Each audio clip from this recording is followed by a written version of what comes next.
É preciso amor para poder pulsar, é preciso paz para poder sorrir, é preciso a chuva para florir. Penso que cumprir a vida seja simplesmente compreender a marcha e tocando em frente. Como um velho boiadeiro levando a boiada, eu vou tocando os dias, pela longa estrada eu vou, estrada eu sou. Conhecer as manhãs e as manhãs, o sabor das massas e das maçãs. É preciso amor para poder pulsar, é preciso paz para poder sorrir, é preciso a chuva para florir. Todo mundo ama um dia, todo mundo chora, um dia a gente chega e outro vai embora. Cada um de nós compõe a sua história e cada ser em si carrega o dom de ser capaz de ser feliz. Conhecer as manhãs e as manhãs, o sabor das massas e das maçãs. É preciso amor para poder pulsar, é preciso paz para poder sorrir, é preciso a chuva para florir.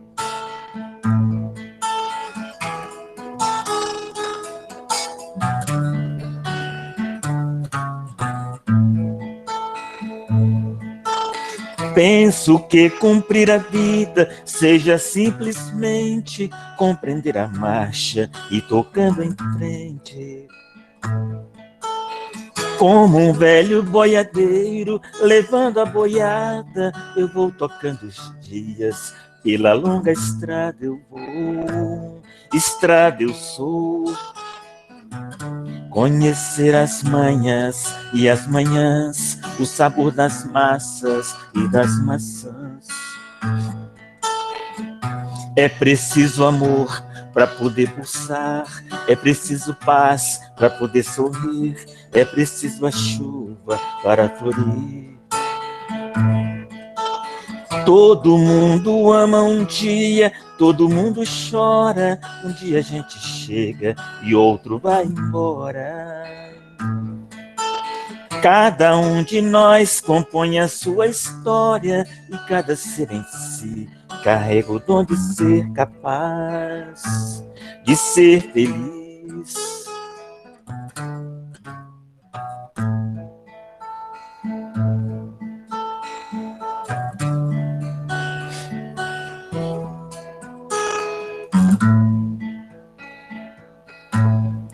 Quanta luz neste ambiente descendo sobre nós, vibrando em nossa mente. Quanta luz, quando assim em prece, como a alma cresce aos olhos de Jesus. Quanta luz, quando em oração a voz do Mestre fala ao nosso coração. Quanta luz descendo sobre nós.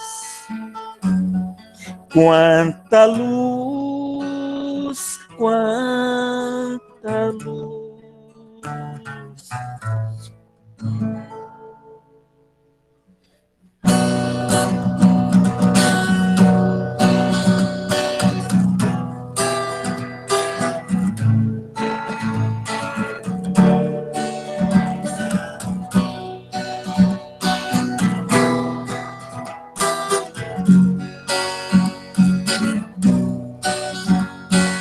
Quando a sombra da tristeza cobrir seus sonhos de venturas. Quando você quiser chorar diante da taça da amargura, quando a dor bater a porta, ferindo bem fundo o coração, quando a esperança é morta e a vida é amarga ilusão.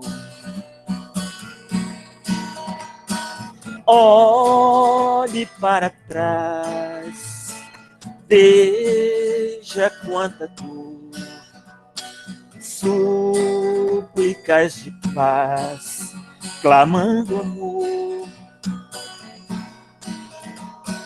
Olhos sempre em trevas, mãos mendiga ao pão, bocas que não falam e risos sem razão. Deixe de chorar, volte a sorrir. Você é tão feliz, volte a cantar. Faça uma prece, seja grato a Deus, Ele sempre abençoa os filhos seus.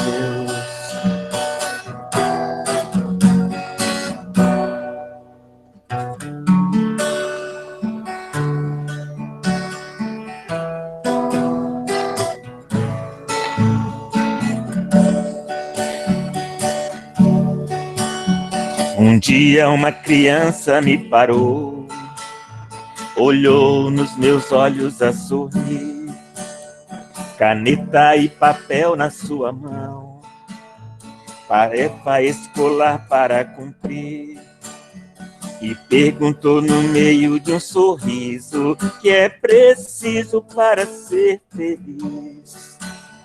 Amar como Jesus amou, sonhar como Jesus sonhou, pensar como Jesus pensou, viver como Jesus viveu, sentir o que Jesus sentia, sorrir como Jesus sorria, e ao chegar ao fim do dia, eu sei que dormiria muito mais feliz.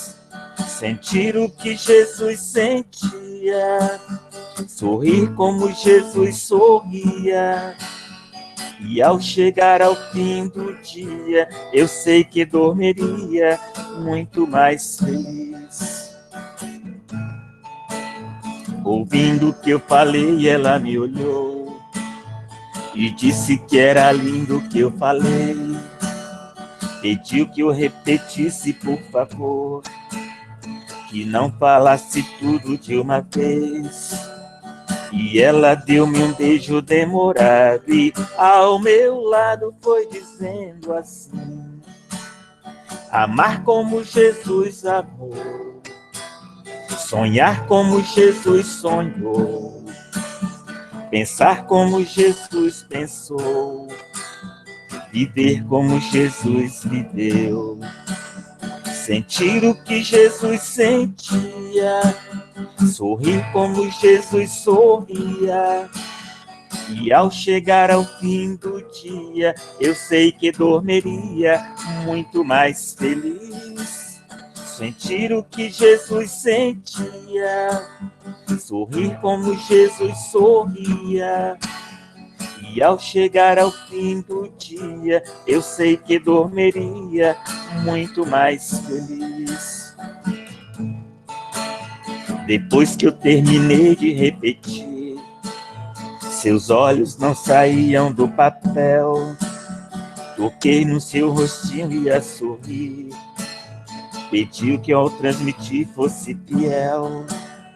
E ela deu-me um beijo demorado e ao meu lado foi dizendo assim: amar como Jesus amou, sonhar como Jesus sonhou, pensar como Jesus pensou, viver como Jesus viveu, sentir o que Jesus sentia, sorrir como Jesus sorria. E ao chegar ao fim do dia, eu sei que dormiria muito mais feliz. Sentir o que Jesus sentia, sorrir como Jesus sorria. E ao chegar ao fim do dia, eu sei que dormiria muito mais feliz. Feliz.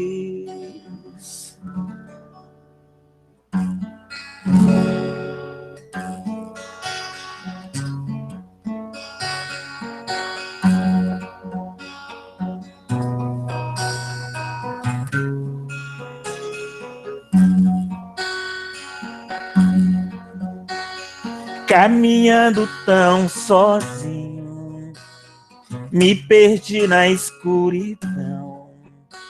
Levei meu pensamento a Deus, busquei ajuda em oração. Uma luz me apareceu, o meu caminho iluminou. Agradeci então a Deus pela ajuda que mandou. Se um dia eu encontrar alguém que também se perdeu, estendo a ele as minhas mãos e elevo o pensamento a Deus. Se estás perdido, irmão, busque a luz do Evangelho. Desperta em ti o homem novo, desfazendo o homem velho.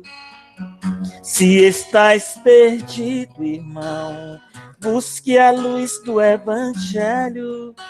Desperta em ti o homem novo, desfazendo o homem velho.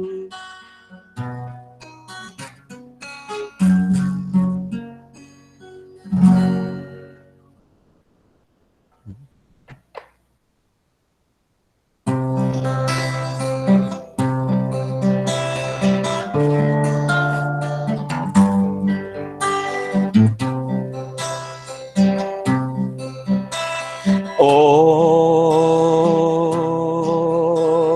Virgem Maria,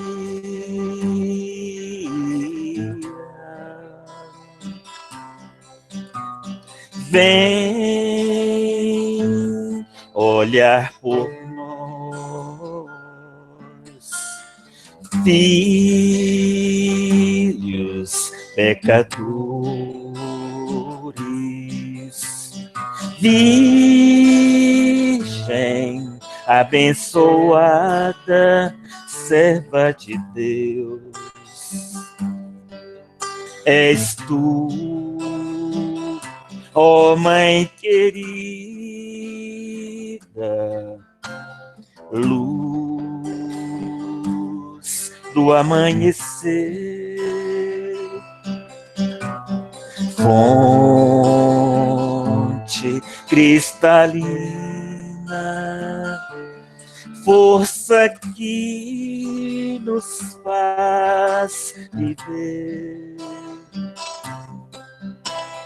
Virgem Maria,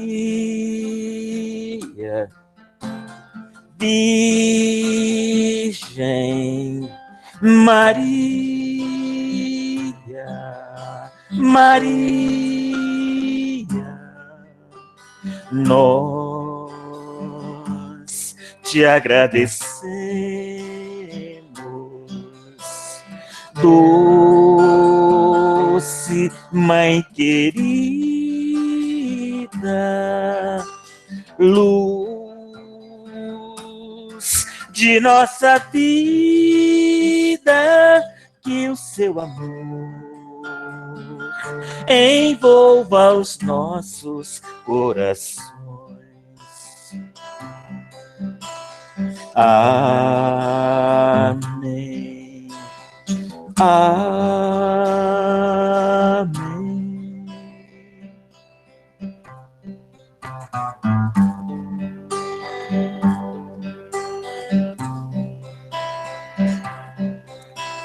Tu te abeiraste da praia, não buscaste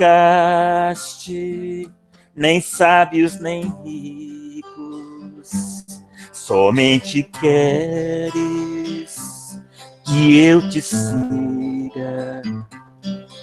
Senhor, tu me olhaste nos olhos, a sorrir, pronunciastes meu nome.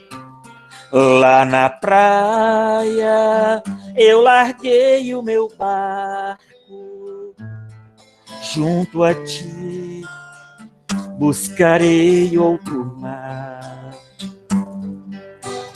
Tu sabes bem que em meu barco eu não tenho nem ouro nem espada, somente redes e o meu trabalho. Senhor, tu me olhaste nos olhos, a sorrir, pronunciastes meu nome. Lá na praia eu larguei o meu barco, junto a ti buscarei outro mar. Tu minhas mãos solicitas, meu cansaço, que a outros descansem, amor que almeja seguir amando. Senhor, tu me olhaste nos olhos, a sorrir, pronunciastes meu nome. Lá na praia eu larguei o meu barco, junto a ti buscarei outro mar. Tu, pescador de outros lagos, ânsia eterna de almas que esperam, bondoso amigo que assim me chama. Senhor, tu me olhaste nos olhos, a sorrir, pronunciastes meu nome. Lá na praia eu larguei o meu barco, junto a ti buscarei outro mar.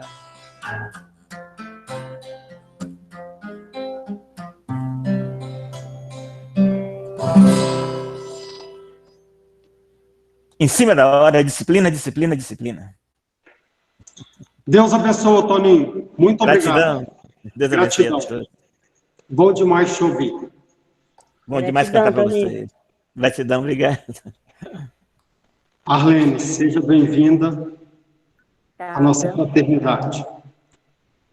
Nós vamos estar fazendo aqui uma leitura do livro Fonte Viva, Francisco Cândido Xavier, pelo Espírito Emmanuel. É a lição 98, Couraça da Caridade. Sejamos sóbrios, vestindo-nos a couraça da fé e da caridade. Paulo, primeira epístola aos Tessalonicenses 5:8. Paulo foi infinitamente sábio quando nos aconselhou a couraça da caridade aos trabalhadores da luz, em favor do êxito desejável na missão de amor a que nos propomos em companhia do Cristo. Antes de tudo, é indispensável preservar o coração e, se não nos agasalharmos a fonte do sentimento na vibração do ardente amor, servidos por uma compreensão elevada no ciclo da experiência santificante em que nos debatemos na arena terrestre, é muito difícil vencer a tarefa a que o Senhor nos confia. A irritação permanente diante da ignorância adia a vantagem do ensino benéfico. A indignação excessiva perante a fraqueza extermina os germes frágeis da virtude. A ira frequente no campo da luta pode multiplicar-nos os inimigos sem qualquer proveito para a obra a que nos devotamos. A severidade demasiada à frente de pessoas ainda estranhas aos benefícios da disciplina faz-se acompanhar de efeitos contraproducentes por escassez de educação do meio em que se manifesta, compreendendo assim que o cristão se acha num verdadeiro estado de luta, em que, por vezes, somos defrontados por sugestões da irritação intemperante, da indignação inoportuna, da ira injustificada ou da severidade destrutiva. O apóstolo dos gentios receitou-nos a couraça da caridade, por sentinela defensiva dos órgãos centrais de expressão da vida. É indispensável armar o coração de infinito entendimento fraterno para atender ao ministério em que nos empenhamos. A convicção e o entusiasmo da fé bastam para começar honrosamente. Mas, para continuar o serviço e terminar com êxito, ninguém poderá prescindir da caridade paciente, benigna e invencível. Com essa harmonização que o Toninho fez para nós, com a leitura que a gente fez, vamos, nesse momento, elevar os nossos pensamentos a Deus, a Jesus, e fazer uma corrente em especial para nossa irmã Larissa Evre Andrade Correia, que foi nos solicitado pelo pessoal de Crucilândia. Então, que o Mestre Jesus possa estar, neste momento, visitando a nossa irmã Larissa Evre e a todos os nossos irmãos que necessitam das nossas vibrações, que a gente possa estar os auxiliando. E que o Mestre Jesus também se faça presente próximo à nossa irmã para instruí-la nesse momento em que ela vai nos passar alguns ensinamentos do Cristo.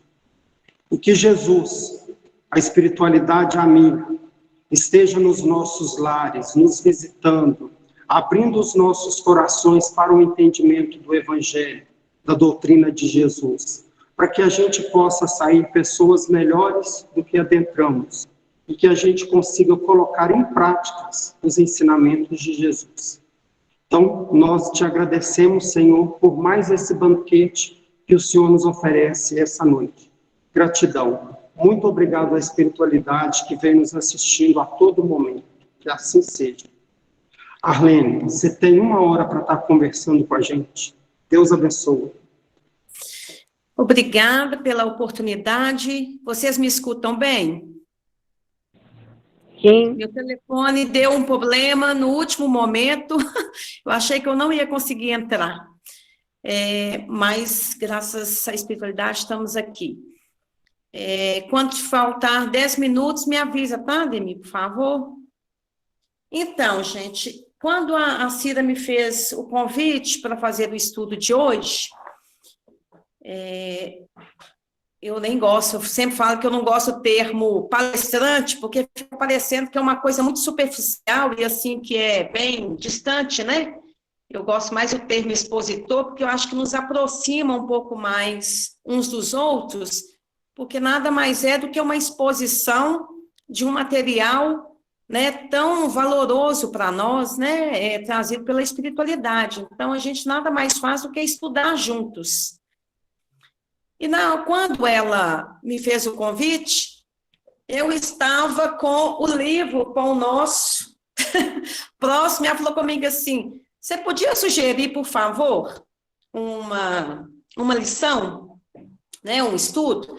Aí eu me lembrei, na hora veio na minha mente, né, a lição 131, porque eu tinha passado por um episódio onde eu fiquei assim um pouco triste pela exposição que fizeram de mim por eu ser kardecista. E no momento do culto no lar, eu tinha pedido à espiritualidade que trouxesse o entendimento para os irmãos que haviam feito o julgamento, né, e que me mantivesse ali firme na minha convicção da doutrina que eu abraçava. E no momento do culto no lar, saiu a lição 131. Então, quando a Cida fez o convite, eu estava justamente com a lição, eu falei, gente, eu acho que do mesmo jeito que foi muito bom para mim entender o recado da espiritualidade, eu acho que seria um estudo maravilhoso.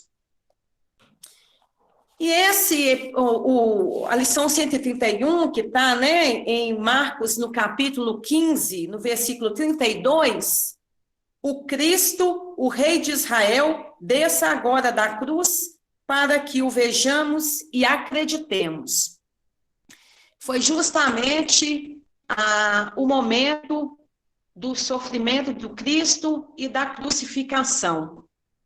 Então, Marcos, não só Marcos, como também Lucas, que era o jornalista da época, se retratam desse episódio. E nesse momento, havia todo aquele rumor, né, do querer ver o que o Nazareno iria fazer naquele momento que eles achavam que era desesperador, né, que era um momento crucial da caminhada daquele homem.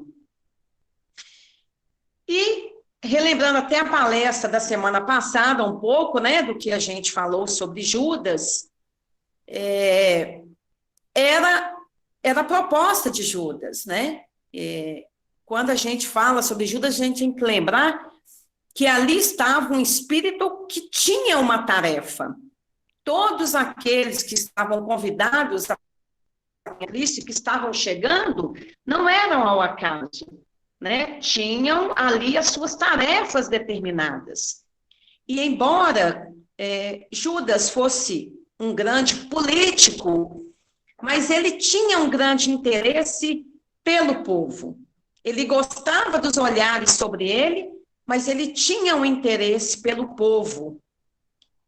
E ele achava que Cristo tinha que ser um revolucionário mais eficaz, que ele tinha que tomar atitudes mais enérgicas.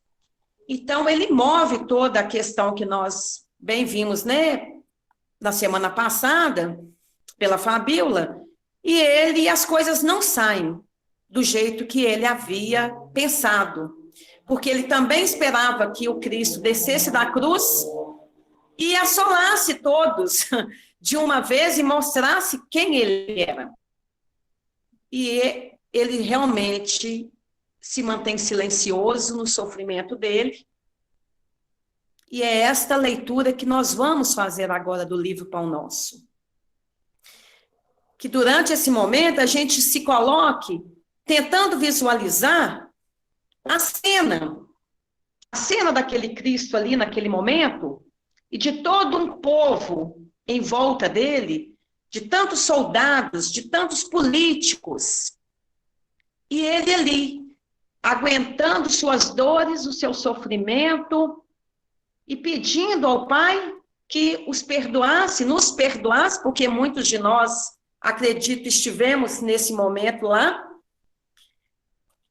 que nos perdoasse, porque nós não sabíamos o que fazíamos. E no livro, então, Pão Nosso, Emmanuel vem retratar esse momento quando ele diz: porque são muito raros os homens habilitados à verdadeira compreensão da crença pura em seus valores essenciais. Encontramos os que injuriaram Cristo para confirmá-lo. E depois Emmanuel segue. A mentalidade milagreira sempre nadou na superfície dos sentidos, sem atingir a zona do espírito eterno. E se não alcança os fins menos dignos, aos quais se dirige, descamba para o desafios mordazes. E no caso do mestre, as observações não partem somente do populacho. Assevera Marcos aqui, que os principais dos sacerdotes com os escribas partilhavam dos movimentos insidiosos, como a dizer que intelectualismo não traduz elevação espiritual. Os malfeitantes conservavam-se surdos para a boa nova do reino e cegos para a contemplação dos benefícios recebidos, insensíveis ao toque do amor que Jesus endereçava aos corações.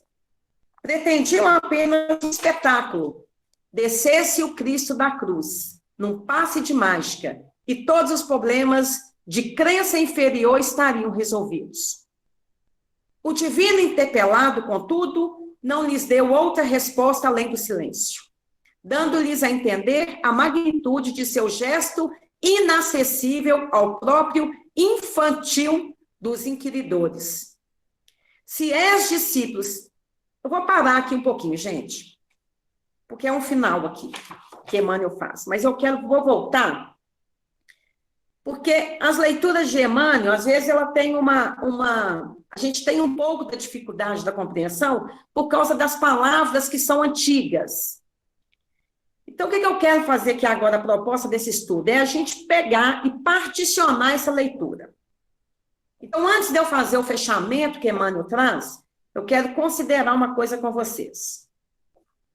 O primeiro ponto, a mentalidade milagreira sempre nadou na superfície dos sentidos, sem atingir a zona do espírito eterno.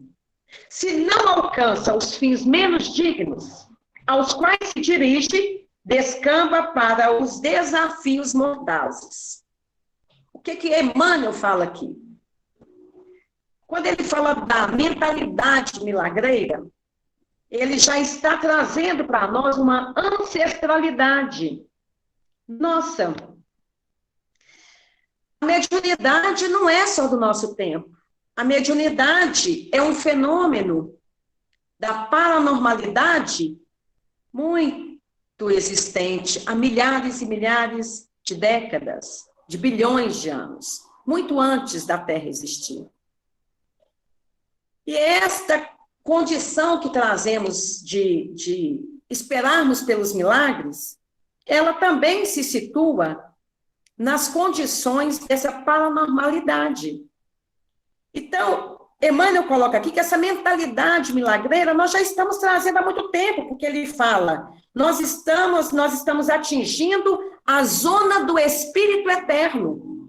Ou seja, já estamos procurando por milagres faz muitos e muitos séculos e bilhões de anos que transitamos por isso. E depois, então, dele falar que nós somos esse espírito eterno procurando por uma constatação repentina aos nossos olhos, ele vai dizer, então, né, no segundo ponto, que ali estavam os sacerdotes e os escribas juntos com o populacho, e que ali se demonstrava que o intelectualismo não traduz elevação espiritual. Então, primeiro Emmanuel fala que nós somos espíritos à procura das aparentes aparições milagrosas e, junto com isso, que as pessoas que ali estavam, que detinham muito conhecimento, elas não tinham elevação espiritual. Então, Emmanuel está desenhando aqui para nós que estudar é importante, conhecer é importante, mas que a prática também é importante. Mais importante ainda. Porque se nós pegarmos, às vezes, irmãos nossos que estão em lugares muito distantes e que não têm o arsenal de busca que nós temos, esse acervo literário espírita e de demais religiões, porque a gente estuda e muitas coisas trazidas, né, por Gandhi, por Buda, em outras denominações, pelas religiões afro, né, nós vamos encontrar acervos que vão também se juntar ao que temos na doutrina espírita, ao catolicismo, ao protestantismo, relativos à caridade, ao perdão, ao amor, à conduta de moralidade do ser que nós temos que viver. Mas Emmanuel fala que ali eles sabiam de tudo, mas não queriam ver, porque isto não era para eles a aparição milagrosa que eles esperavam. E aí Emmanuel vai dar um salto, então, na hora que ele fala, descesse o Cristo da cruz num passe de mágica e todos os problemas de crença inferior estariam resolvidos. Porque aí ninguém precisava praticar mais a fé. Acabou. A fé é aquilo que eu não vejo, mas que eu sei que existe. Porque eu me conecto àquela essência superior do fato. Então, eu dou conta de entender que, mesmo que Deus não tenha uma aparição, eu sei que Ele está lá, que Ele é o nosso Pai, que Ele nos conduz, que Ele nos auxilia. E aí Emmanuel fala, se ali o Cristo descesse da cruz, o que mais iria ter? Né? Ele fala, todas as crenças inferiores estariam resolvidas. As banalidades. Aquilo que para nós, no momento, ela é apenas um ego. Porque depois de algum tempo, o Cristo poderia descer, demonstrar que ele não tinha nada, alguns iriam seguir e outros iriam achar uma forma de dizer que aquilo não era real. Eles iriam achar uma forma de deturpar. Então, a Emmanuel fala, as crenças inferiores. E aí, neste momento, a gente pode fazer um paralelo com a nossa vida atual, quando a gente fala a crença e o mundo. Um paralelo em que a gente possa imaginar que nós estamos no meio, hoje, de uma condição do nosso viver social, em que a gente tem que defender valores. E cada um defende os valores conforme acha que melhor é para si. Não vou crer a vertente de que há pessoas que têm muito e não distribuem, que políticos fazem aquilo que não se deveria fazer, porque a cada um veio suas tarefas e a cada um ele mesmo terá que fazer a sua autoanálise de consciência. Mas eu gostaria de pensar aqui um pouquinho para nós, enquanto seres, eu falo que seres simples, né? Porque nós não estamos nessa hierarquia como um Chico, como um Divaldo, né? Como um Haroldo Dutra, que a gente, né, vê que são pessoas que estudam muito e que já conseguiram elevar-se muito, um contato maior com a espiritualidade. Eu vou pensar nas crenças limitantes que a gente cria.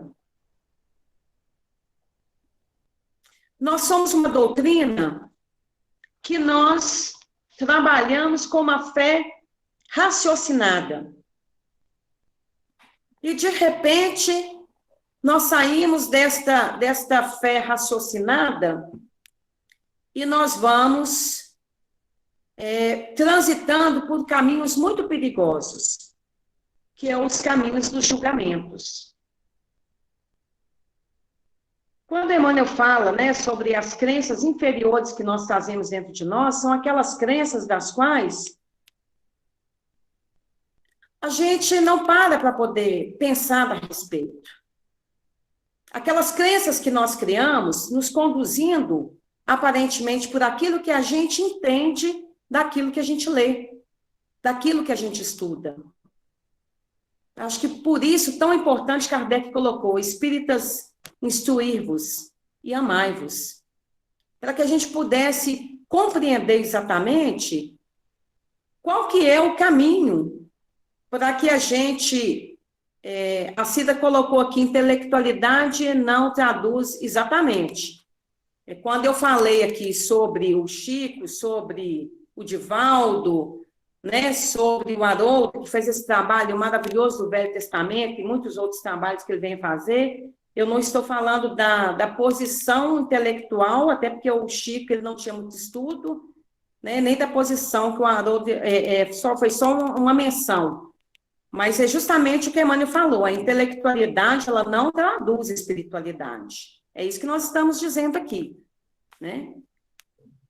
De que, às vezes, nós fazemos um estudo e nós colocamos condições dentro do estudo porque a gente acredita que aquele estudo está pautado dentro do nosso achismo. E nós vamos transitando por esse caminho. Eu vou dar um exemplo. Às vezes nós estamos fazendo um estudo e, sem nos darmos conta, a gente simplesmente cita algo que se refere de uma maneira, com uma postura não muito ética, a alguém. Digamos, por exemplo, sobre a questão das tatuagens. Eu passei outro dia por um estudo em que a pessoa, ela mencionava, né, que as pessoas tatuadas estariam de uma forma equivocada, não deveriam fazer por questões de lesões perispirituais.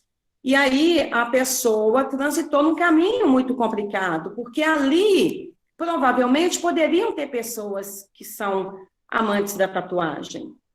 E se a pessoa está num estudo desse, e ela não está ali no primeiro momento, caiu de paraquedas, foi convidado por alguém, era um estudo aberto, várias pessoas podiam entrar, o que vai acontecer? Aquela pessoa vai se sentir excluída e vai achar que essa é uma vertente trazida pelo Espiritismo, né? Por conta do livro O Vale dos Tatuados.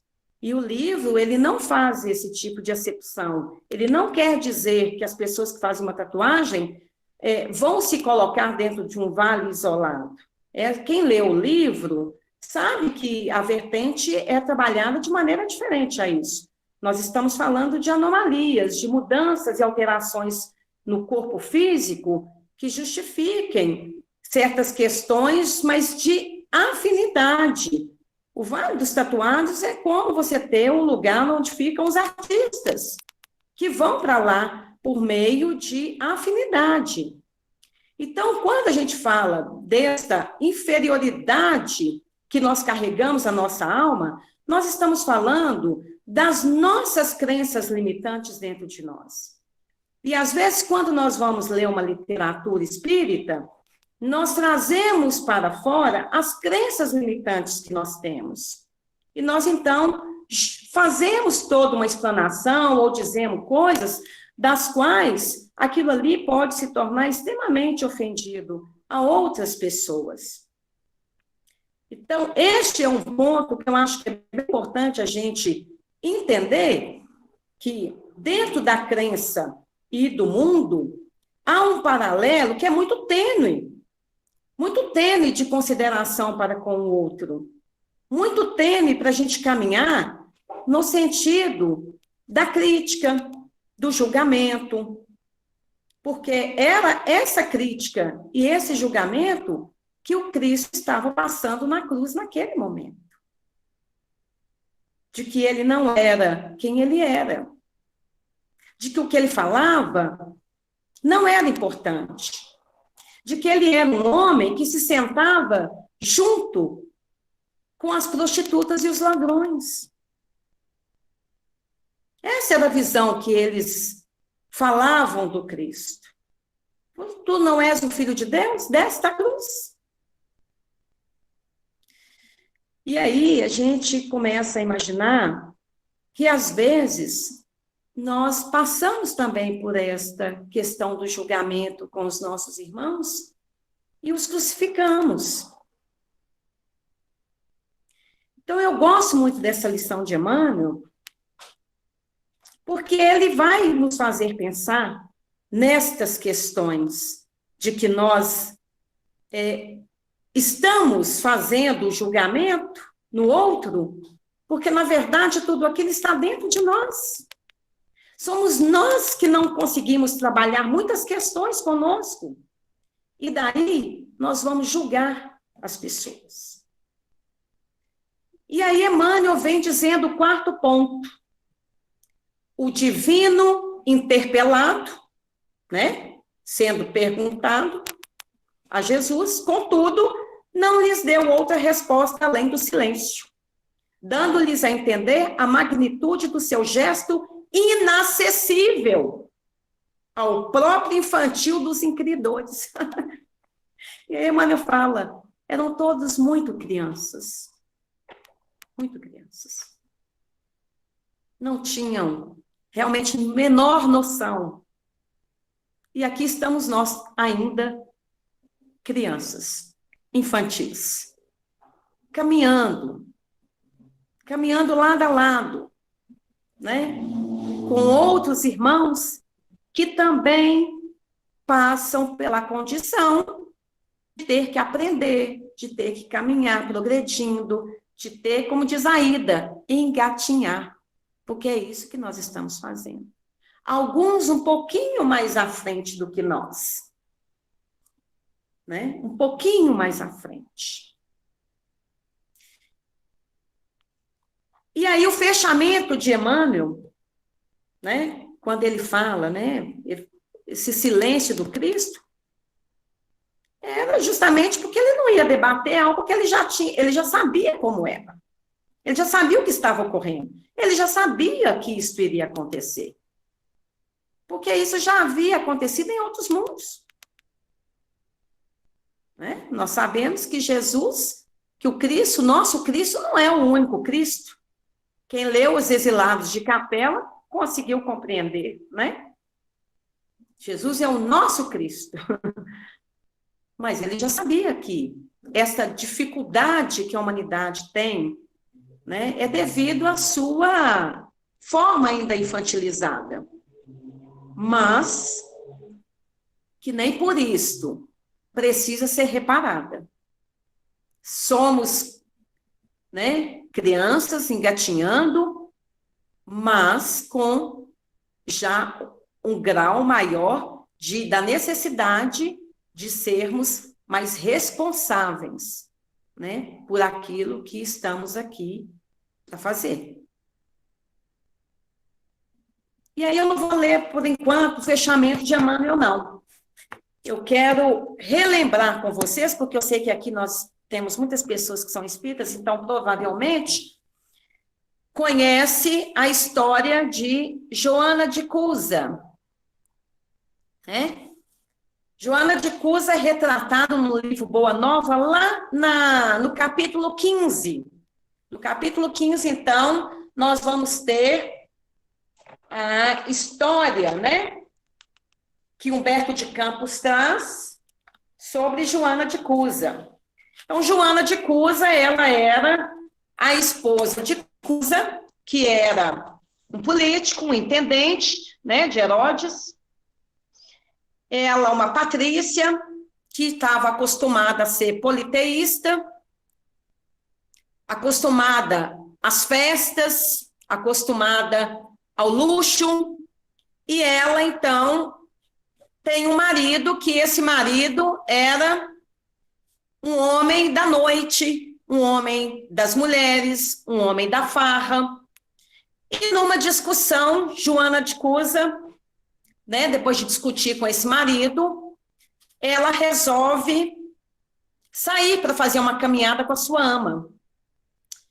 E aí, ela com a serviçal, caminhando em direção a Cafarnaum, a serviçal convida ela para ouvir Jesus, né, que iria fazer uma pregação, o Nazareno. E Joana aceita ir até aonde Jesus estava falando, que era sempre ao ar livre, né? E ela tinha saído para tomar um ar. Imaginei que ela pensou assim, já estou caminhando mesmo, vou chegar até lá. E quando ela chega e ela pega a pregação do Cristo, ela fica vislumbrada por ele.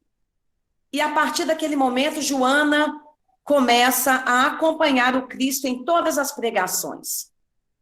E, normalmente, a maior parte das pregações aconteciam na casa de Pedro. E lá, ela conhece João, o evangelista. E aí, gente, é uma história lindíssima, porque mais para frente ela vai ter toda uma história reencarnatória desse João evangelista também. Mas, bom, a intenção aqui não é trazer esses fatos, é trazer o fato de que ali, naquele momento, na casa de Pedro, numa das pregações, Joana consegue falar com o Cristo. E ela, então, conta para ele os desabores da vida dela e a tristeza da vida dela com esse marido. E Jesus ouve tudo. E ele, então, fala para ela que ela tivesse calma.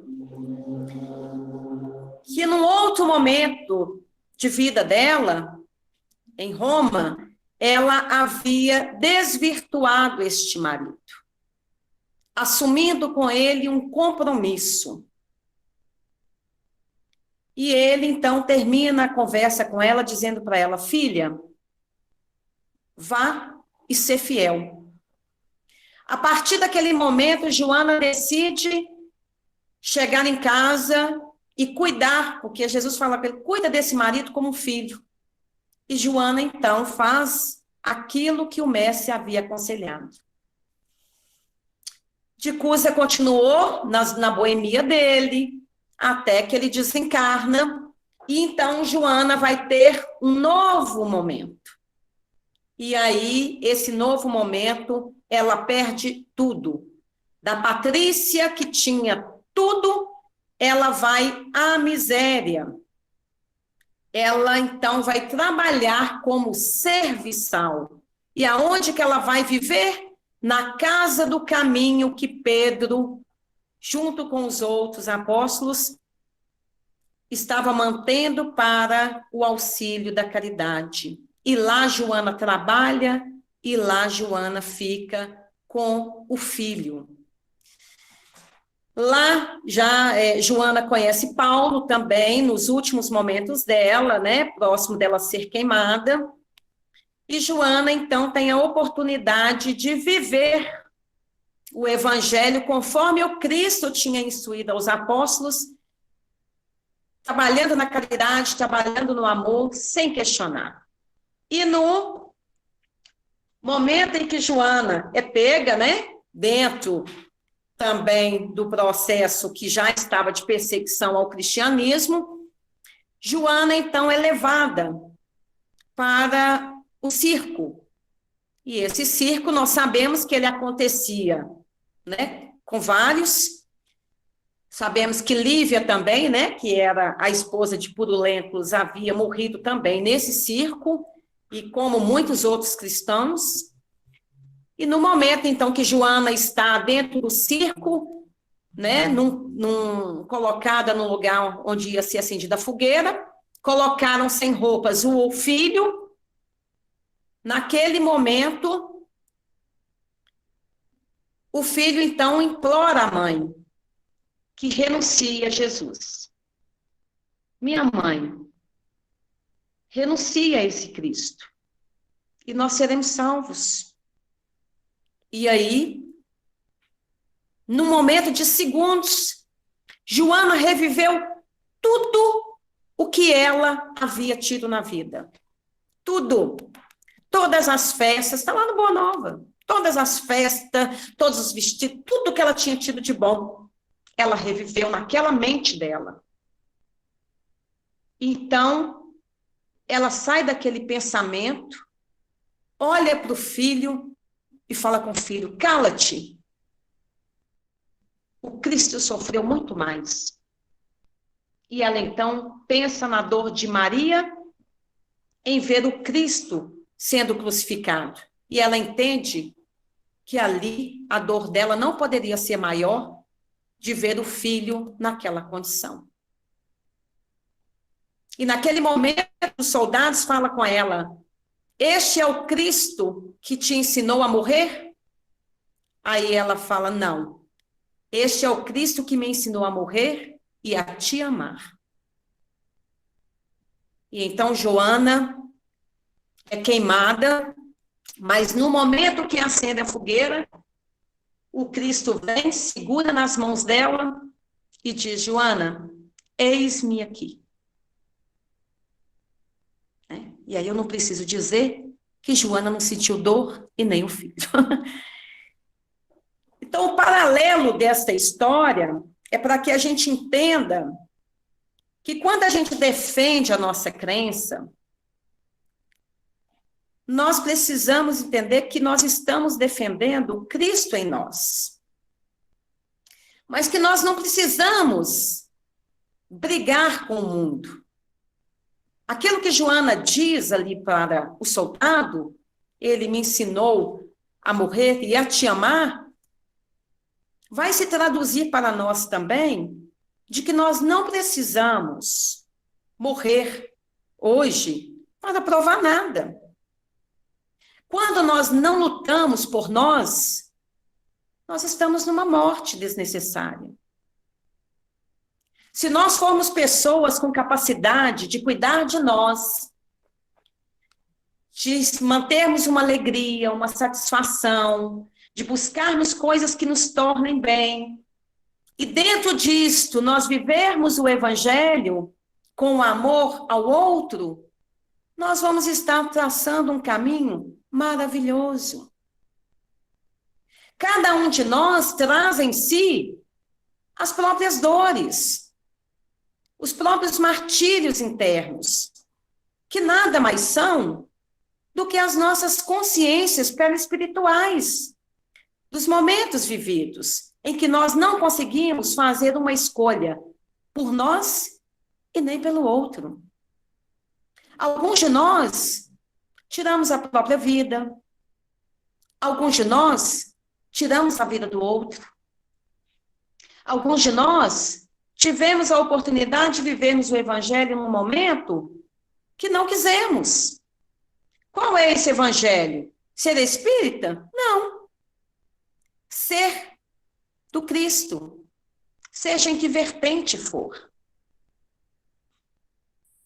E nós precisamos fazer esse paralelo com a nossa vida, porque principalmente durante a pandemia, nós nos perdemos um pouco. Nós esquecemos dos motivos que nos fazem estar aqui neste orbit. Nós esquecemos que nós temos uma ancestralidade. Nós esquecemos que nós estamos reencarnando há algum tempo.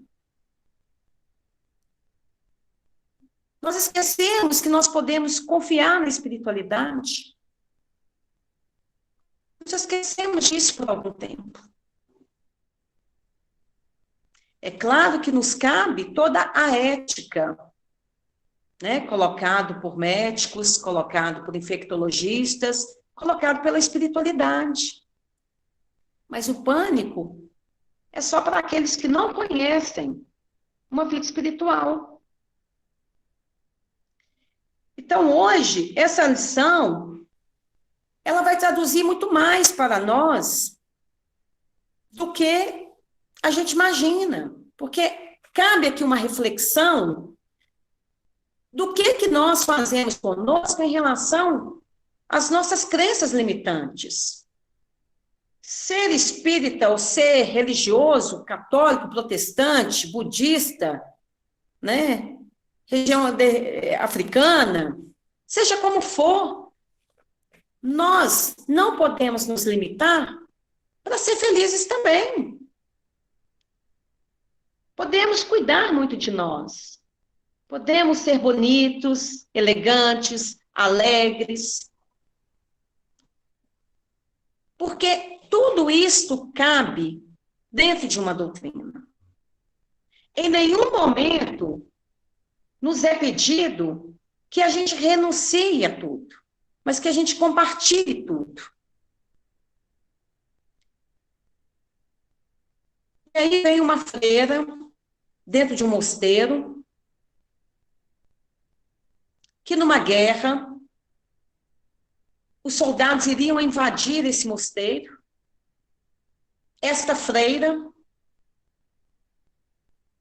assume, então, uma posição radical de mandar com que as noviças se escondessem, porque ela enfrentaria os soldados. Naquela época, tinham aqueles esconderijos subterrâneos, né, que as igrejas faziam. E quando esses homens entram alcoolizados, procurando pelas noviças, ela entendendo o que aquilo significaria na vida daquelas jovens, ela então coloca para eles, à frente deles, e diz: essa é a casa de Deus. E eles então a matam naquele instante, sem nem pensar. Esta era Joana de Cusa, numa outra roupagem. Ela já havia vindo também em outras roupagens. E depois ela voltou de novo. E hoje ela é a mentora de Divaldo, conhecida como Joana de Ângeles.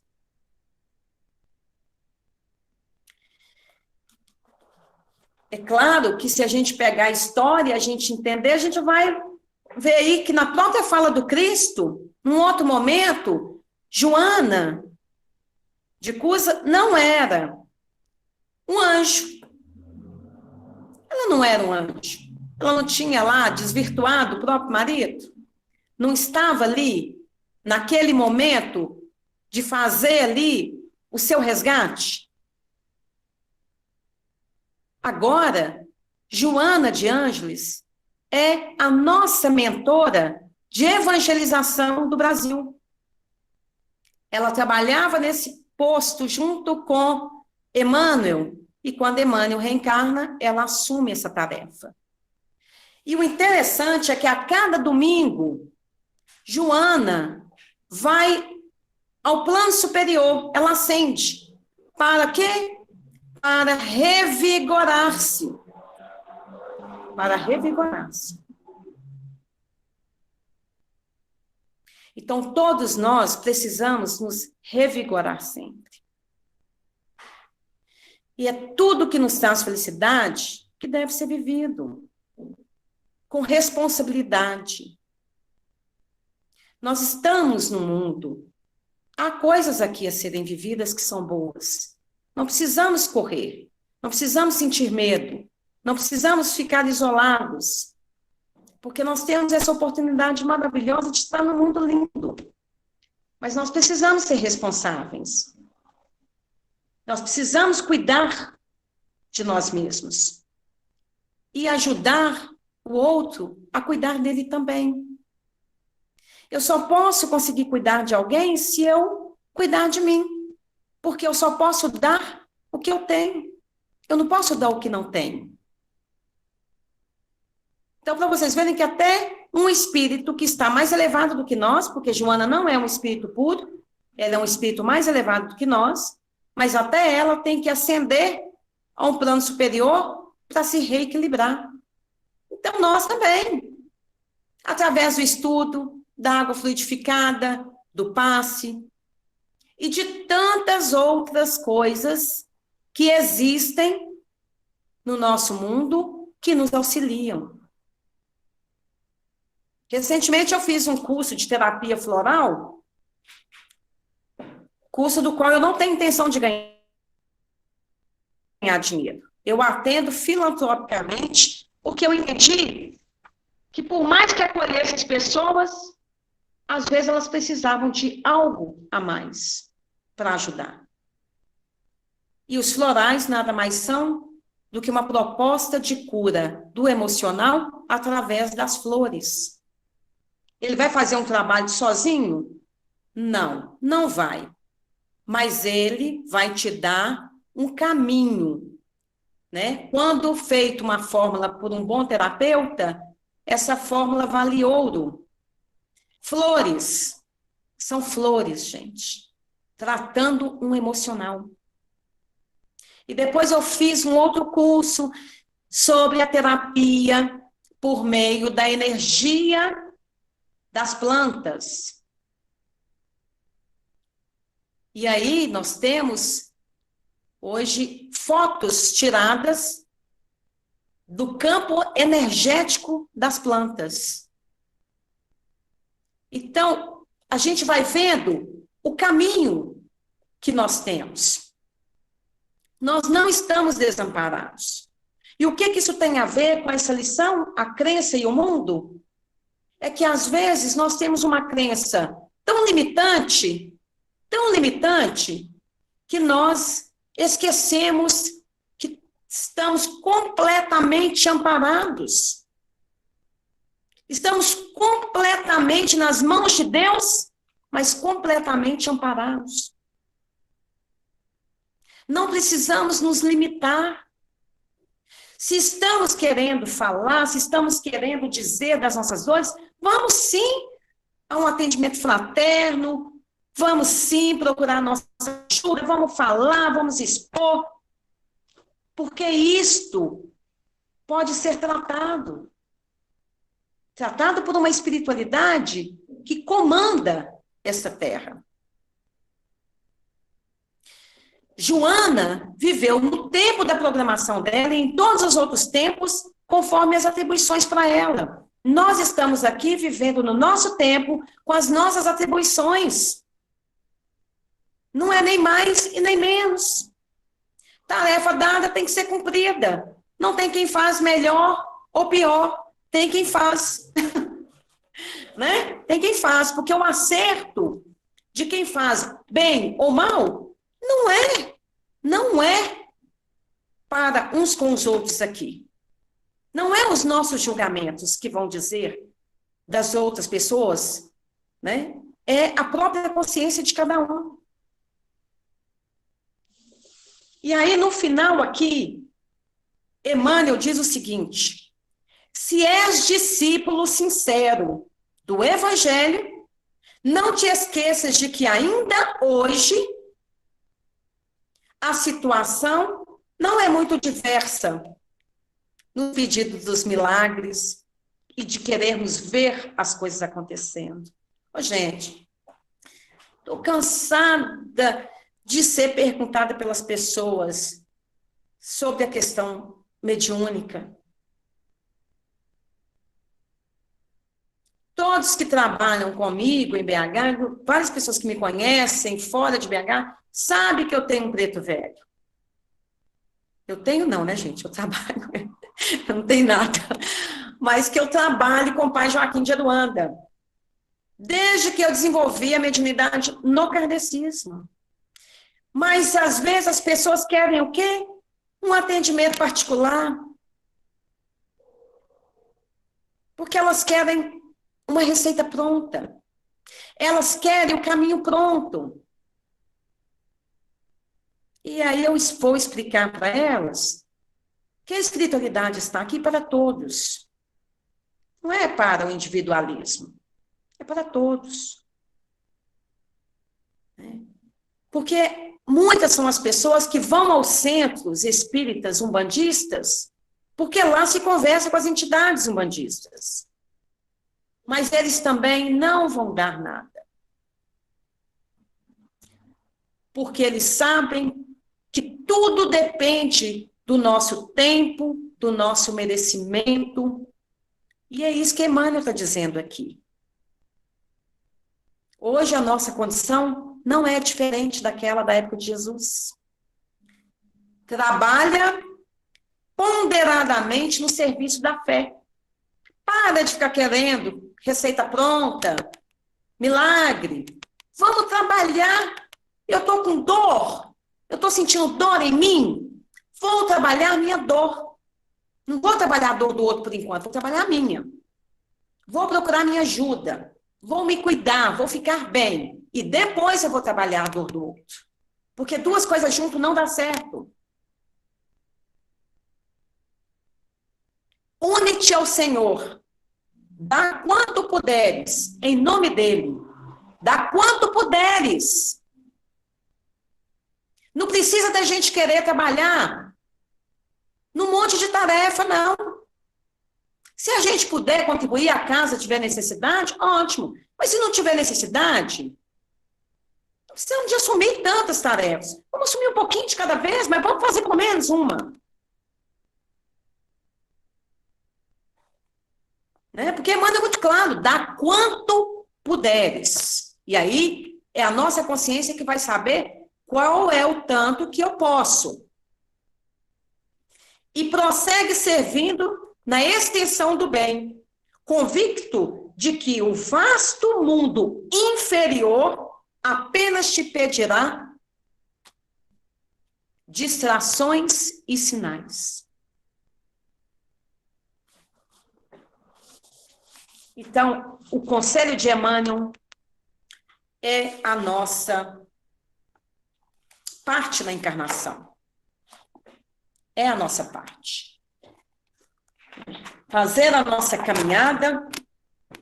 E para quem quiser, gente, conhecer uma forma bacana de se autoconhecer, de fazer uma reforma interior gostosa, pode acessar até a obra. São aí pouco mais de 15 livros de Joana de Ângeles. Joana de Ângeles traz o primeiro livro dela, até anotei o nome aqui, Jesus e a Atualidade, é o primeiro livro dessa série psicológica de Joana de Ângeles, né? Onde ela vai trazer aqui a proposta de um Cristo, né? Um Cristo descrucificado. Ela diz que Jesus tem uma linguagem muito clara para eles, muito alegre e muito descontraída. Então, a gente também não precisa de ficar pensando que para ser espírita ou para ser religioso, ou seja, a gente precisa ser carrancudo, a gente precisa morrer de tanto estudar. Nossa, mas eu quero estudar tudo. Não, gente. Vamos estudar nos conhecendo. Vamos nos conhecer. Eu adoro pegar os livros e ler devagarzinho, de ver uma palestra e tirar as minhas conclusões, porque se 10 pessoas lerem um livro diferente, 10 pessoas vão entender diferente. Se eu ler o mesmo livro 10 vezes eu vou entender diferente. Porque a construção espiritual é diária, é por dia. Hoje eu aprendo, amanhã eu aprendo, e isso é a somatória da nossa existência encarnada. Não tem que correr, não tem que fazer tudo de uma vez. Só precisa caminhar, só não pode parar no tempo. Né? Então, esta é a lição do livro, né? 131, Mundo e a Crença. Tudo em excesso, exato, a Andréia falou, tudo em excesso não é positivo, não é. Esta é a lição 131 do livro Pão Nosso, nos chamando a essa reflexão. Vamos sair dessas crenças limitantes, né? Vamos parar de querer saber tanto quem foi o fulano, quem foi o Beltrano, o que será que nós fomos, porque a gente precisa centralizar nas ações agora. O próprio Chico não gostava muito de falar sobre questões das reencarnações dele, porque ele sabia, isso não tem importância. O que tem importância é o que ele trouxe. Vamos saber o que vai acontecer daqui até 2057, que é o mundo de regeneração. 2057, no primeiro horário, surge a primeira aurora do dia. Né? Do mundo de regeneração. A primeira aurora do dia do mundo de regeneração. Então, é nisso que nós temos que centrar. Como é que nós vamos fazer essa nossa caminhada? Como é que a gente vai lidar com isso? Vamos sair das crenças limitantes?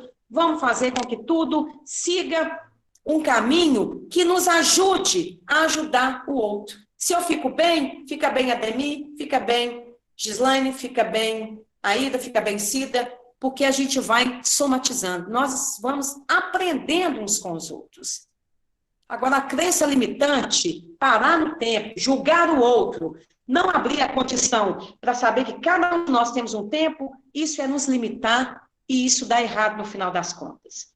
Então, muito obrigada pela oportunidade. Deus nos abençoe a todos, nos dê uma boa semana, com muita tranquilidade, com muita energia boa, que a gente se conecte ao universo, a Deus, para que a gente consiga, então, adquirir um pouco mais de paz dentro de nós e que nós sejamos paz para o outro também.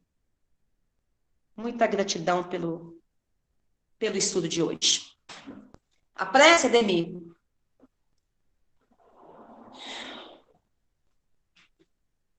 Nas vibrações das canções que hoje foram cantadas tão lindamente, das leituras edificantes, nós elevamos os nossos pensamentos até Deus, nosso Pai. A nossa espiritualidade tão amiga e tão conselheira. Esse Pai que está nos céus, santificado seja o teu nome, Pai. Que venha a nós o teu reino de poder, de sabedoria, de bondade. Seja feita aqui a tua vontade, que conhece todas as coisas. Em todos os mundos, ajuda-nos a prosseguir. O alimento do corpo, da alma, do nosso espírito nos dá hoje, para que nós nos sentimos fortes, capazes, para que a gente tenha a coragem necessária de dizer os sims e os nãos que precisamos dizer. Perdoa-nos, Pai, por não conseguirmos compreender, às vezes, a caminhada e a tarefa que temos que seguir. E livra-nos, Pai, dos males que estiver no nosso caminho e que talvez não dermos conta, Senhor. E livra-nos dos males dos quais nós não estivermos dentro do momento. Nossa gratidão a esse orbite maravilhoso que nos acolhe, que nos oportuniza estar aqui, que nós possamos usufruir de tudo de positivo que nele tem. E tudo que é negativo, nós possamos transformar, juntos com a espiritualidade, em elevações mais espirituais. Acolhe nos teus braços, Senhor, todos aqueles que se encontram nas casas de recuperação, vítimas do álcool, da droga, das dependências inúmeras, que estão nos hospitais, que estão nos asilos, que estão nas ruas.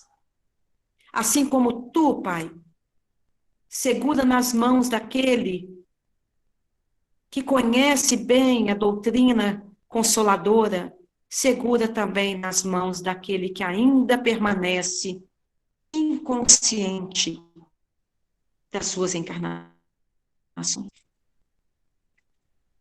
Fortifica os nossos anjos guardiões para que eles possam ter muita luz para nos intuir, para nos guiar, para nos elevar nos momentos de tristeza, de angústia, de sofrimento.